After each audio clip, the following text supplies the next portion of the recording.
Baik, assalamualaikum warahmatullahi wabarakatuh. Selamat malam semuanya. Nah, untuk pertemuan kali ini saya akan menjelaskan tentang apa sih itu wawancara. Nah, jadi untuk kali ini kita akan lebih fokus kepada wawancara ya, teman-teman semuanya. Baik, sebelum itu tentu kurang afdol jika saya tidak memperkenalkan diri terlebih dahulu. Oleh karena itu, izinkan saya untuk memperkenalkan diri karena ada pepatah yang mengatakan tak kenal maka tak sayang dan tak sayang maka tak cinta. Oleh karena itu, perkenalkan nama saya Cindy Putri Sartika dengan NIM 2101646 dari Prodi Pendidikan Bahasa dan Sastra Indonesia dan Daerah. Dan tujuan saya untuk membuat video ini ialah untuk memenuhi tugas keterampilan berbicara dengan dosen penggampu Dr. Anda Ermawati Arif MPD. Baik, tanpa memperpanjang kata-kata mukadimah, langsung saja kita masuk ke dalam materi kita pada hari ini, yaitu tentang wawancara. Nah, teman-teman semuanya, menurut beberapa ahli seperti Esteberg dan Sugiono pada 2015 halaman 72, mereka mengatakan kalau bahwasanya wawancara itu adalah pertemuan yang dilakukan oleh dua orang untuk bertukar informasi, maupun suatu ide dengan cara tanya jawab. Nah, sehingga itu dapat dikerucutkan menjadi sebuah kesimpulan dalam topik tertentu ya, teman-teman. Terus pendapat lainnya itu ada dari Kodiningrat yang mengatakan kalau bahwa wawancara itu adalah metode yang digunakan untuk tugas tertentu dan mencoba untuk memperoleh informasi secara lisan dalam pembentukan responden untuk berkomunikasi secara langsung ya, teman-teman. Terus ada juga Charles Stewart dan W.B. Cash yang mengatakan kalau bahwasanya wawancara itu merupakan proses komunikasi yang dipasangkan dengan tujuan serius dan telah ditentukan untuk bertukar perilaku dan melibatkan tanya dan jawab ya, teman-teman. Habis itu juga ada dari Ari Kunto, di mana menurut Ari Kunto, wawancara itu adalah dialog yang dilakukan pewawancara untuk memperoleh informasi dari narasumber ya, teman-teman. Kemudian, setelah pengertian wawancara tadi, kita akan masuk nih ke dalam jenis-jenis wawancara. Nah, jenis-jenis wawancara ini berdasarkan pelaksanaannya sendiri, itu terbagi menjadi dua bagian ya, teman-teman. Ada itu wawancara, 3 bagian. Itu yang pertama itu ada wawancara bebas. Nah, di dalam wawancara bebas ini, pewawancara bebas menanyakan apa saja kepada responden atau narasumbernya. Namun juga perlu diperhatikan kalau bahwa pertanyaan itu berhubungan dengan data-data yang diinginkan. Karena jika tidak hati-hati, tentu saja pertanyaan tadi akan menjadi tidak terkendali. Kemudian yang kedua itu ada wawancara terpimpin. Nah, dalam wawancara terpimpin ini, pewawancara itu sudah dibekali dengan daftar-daftar pertanyaan yang lengkap dan terperinci ya, teman-teman. Kemudian selanjutnya itu ada wawancara bebas dan terpimpin. Nah, dalam wawancara bebas terpimpin ini, seorang pewawancara itu mengkombinasikan wawancara bebas dengan wawancara terpimpin ya, teman-teman. Di mana pelaksanaannya, wawancara itu sudah membawa pedoman tentang apa-apa yang ditanyakan secara garis besar. Jadi begitu, teman-teman. Kemudian juga ada jenis-jenis wawancara di dalam dunia kerja. Nah, jenis-jenis wawancara di dalam dunia kerja ini juga ada beberapa ya, teman-teman. Yang pertama itu ada wawancara standar. Nah, kalau wawancara standar ini atau wawancara tradisional itu merupakan jenis wawancara kerja yang sering digunakan saat menjalani wawancara tersebut. Umumnya yang mencari pekerjaan akan diwawancarai oleh pewawancara. Nah, kemudian selanjutnya itu ada wawancara perilaku. Nah, wawancara perilaku ini itu fokus pada perilaku masa lalu narasumber untuk memprediksi perilaku masa depannya. Di mana sejumlah perusahaan itu menyukai jenis wawancara ini karena mereka menganggap perilaku itu sangat mempengaruhi kerja seseorang. Kemudian yang ketiga itu ada wawancara situasional, di mana itu berbeda sekali ya dengan wawancara perilaku karena wawancara situasional ini lebih fokus pada kerja masa depan narasumber. Nah, umumnya pewawancara kerja itu akan memberikan narasumber sebuah masalah dan bertanya bagaimana cara mereka untuk menyelesaikan masalah ini, teman-teman. Kemudian ada wawancara kasus di mana ini umumnya digunakan untuk sebuah perusahaan konsultan, dan wawancara ini itu fokus pada bagaimana kamu menyelesaikan sebuah atau beberapa isu bisnis yang spesifik ya, teman-teman. Kemudian selanjutnya itu ada wawancara via telepon. Nah, wawancara ini biasanya dilakukan oleh perusahaan asing yang lokasinya itu tidak berada di negara atau daerah si kandidat. Jadi mereka itu berbeda wilayah, sehingga wawancara itu dilakukan secara via telepon ya, teman-teman. Kemudian selanjutnya ada wawancara presentasi. Nah, dalam wawancara presentasi ini, seseorang yang melamar pekerjaan akan diberikan sebuah isu bisnis dan diminta untuk mempresentasikan solusi ke satu atau lebih karyawan perusahaan ya, teman-teman.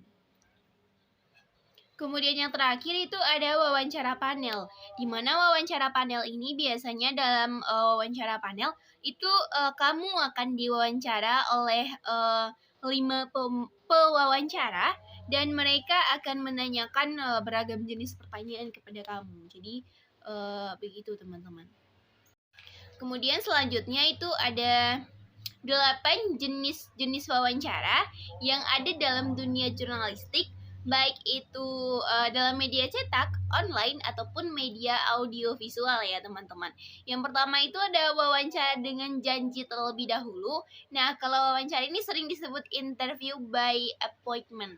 Nah, dalam jenis wawancara ini yang terpenting itu melakukan persiapan yang matang terlebih dahulu, seperti mencari tahu latar belakang apa yang akan diwawancarai, sehingga pokok-pokok kini wawancara itu akan semakin matang, teman-teman.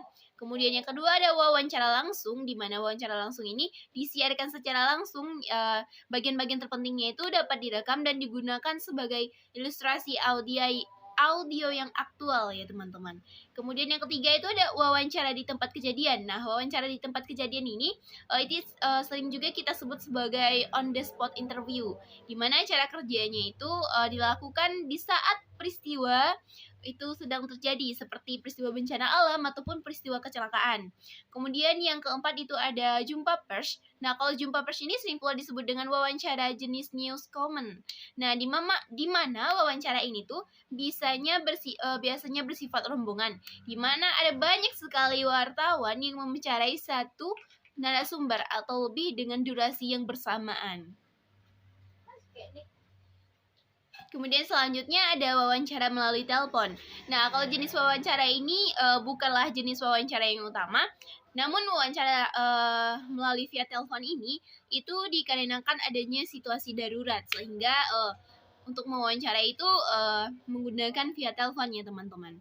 Kemudian kita masuk ke dalam 3 jenis pertanyaan yang ada di dalam wawancara. Yang pertama itu ada pertanyaan terbuka ya. Nah, maksud dari pertanyaan terbuka itu adalah pertanyaan yang mengkehendaki jawaban yang luas dan bebas. Nah, luas dan bebas itu di sini dimaksud dalam artiannya, penjawab itu akan menentukan sendiri bagaimana bentuk jawaban dan sepanjang apa jawaban yang mereka berikan gitu. Nah, kemudian yang kedua itu ada pewawancara hipotetik terbuka. Nah, kalau pertanyaan hipotetik terbuka ini itu hampir sama gayanya dengan pertanyaan terbuka, baik kelemahannya maupun kekuatannya ya, teman-teman. Namun yang membedakannya itu struktur pertanyaan itu sendiri. Pada pertanyaan hipotetik terbuka itu, penanya dapat membuat pertanyaan lebih luas dan memberikan beberapa keterangan untuk menyesuaikan dengan situasi wawancara. Contohnya saja seperti tadi saudara jelaskan bahwa saudara tidak tahu menahu tentang penyelewengan yang dilakukan oleh bawahan saudara. Nah, sepengetahuan saya, sistem pengetahuan itu pengawasan itu melekat di kantor saudara selama ini sudah ada. Apakah ada hambatan dalam pelaksanaannya? Nah, jadi seperti itu ya contohnya, teman-teman. Kemudian yang ketiga itu ada pertanyaan langsung. Nah, kalau pertanyaan langsung ini dimaksudkan dengan pertanyaan yang mengkehendaki jawabannya yang singkat saja, teman-teman. Dan kadang bisa dijawab dengan ya atau tidak gitu. Kemudian yang keempat atau yang selanjutnya itu ada pertanyaan tertutup. Nah, ini merupakan pertanyaan yang membatasi ruang gerak penjawab, bahkan kemungkinan jawaban telah tersedia. Nah, penjawab tinggal menentukan salah satu pilihan. Kekuatan pertanyaan itu semacam jawaban itu mudah dipahami dan juga menghemat waktu, teman-teman. Kemudian ada pertanyaan beban. Nah, kalau pertanyaan ini tuh akan menimbulkan beban berat bagi para penjawab gitu. Kenapa? Karena tidak adanya jawaban yang benar, karena ini menuntut jawaban emosional. Pada pertanyaan beban ini, namun pertanyaan beban ini itu jarang sekali digunakan ya, karena ini akan menimbulkan beban emosional kepada penanya dan penjawab juga. Contohnya saja seperti, kalau bendungan raksasa yang direncanakan itu gagal, apakah Anda akan mengundurkan diri dari Direktur Jenderal Pengairan? Nah, jadi, pertanyaan ini tuh, sangat membebani, si, yang diwawancarai ya, teman-teman. Nah, kemudian kita langsung masuk kepada, praktik berwawancara ya, teman-teman. Nah, kalau praktik berwawancara itu, aturan dari sebuah wawancara itu penanya harus mengelak dari pribadi narasumber gitu. Terus yang kedua itu penanya hendaknya memperhatikan jalan pikiran atau hubungan logis antara pertanyaan-pertanyaan yang dikemukakan. Kemudian penanya sebaiknya memberikan kuesioner, dan yang terakhir itu ada narasumber hendaknya membaca hasil catatan wawancara. Kemudian jenis pertanyaannya itu ada pertanyaan informatif, pertanyaan untuk mengontrol, dan pertanyaan menjebak ya, teman-teman. Kemudian ada juga pertanyaan untuk mengaktifkan, pertanyaan Socrates, pertanyaan ofensif, pertanyaan untuk membuka masalah baru, pertanyaan untuk membuka pembicaraan, pertanyaan alternatif, pertanyaan balik, pertanyaan provokatif, pertanyaan mendirigasi, dan terakhir pertanyaan untuk membuka pembicaraan ya, teman-teman. Jadi dapat kita simpulkan kalau bahwasanya wawancara itu adalah pertemuan yang dilakukan oleh dua orang untuk bertukar informasi, baik itu ide ataupun gagasan secara tanya jawab ya, teman-teman. Nah, jadi sekian informasi yang dapat saya sampaikan kepada teman-teman semua, sehingga informasi ini diharapkan bisa bermanfaat bagi teman-teman semua. Baik, saya Cindy Putri Sartika, mohon undur diri. Assalamualaikum warahmatullahi wabarakatuh.